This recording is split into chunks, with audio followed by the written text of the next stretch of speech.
acara e-sport Kapolres Tegal seri pertama 2026 saya nyatakan dibuka.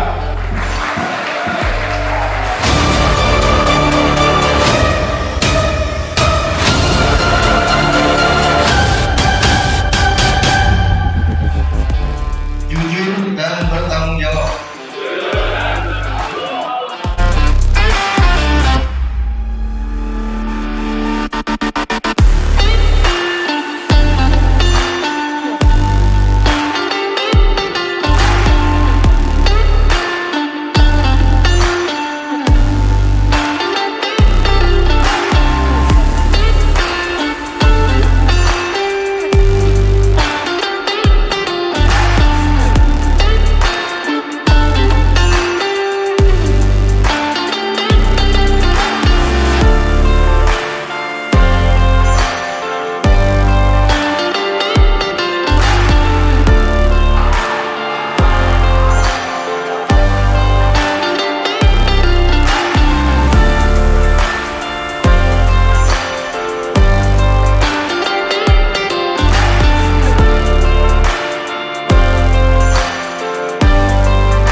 Pesan kedepannya semoga saja kita bisa menjuarai di Grand Final dan mendapatkan hasil yang terbaik untuk Polres Tarub, juga Kecamatan Kramat, Kecamatan Tarub, dan membanggakan semuanya.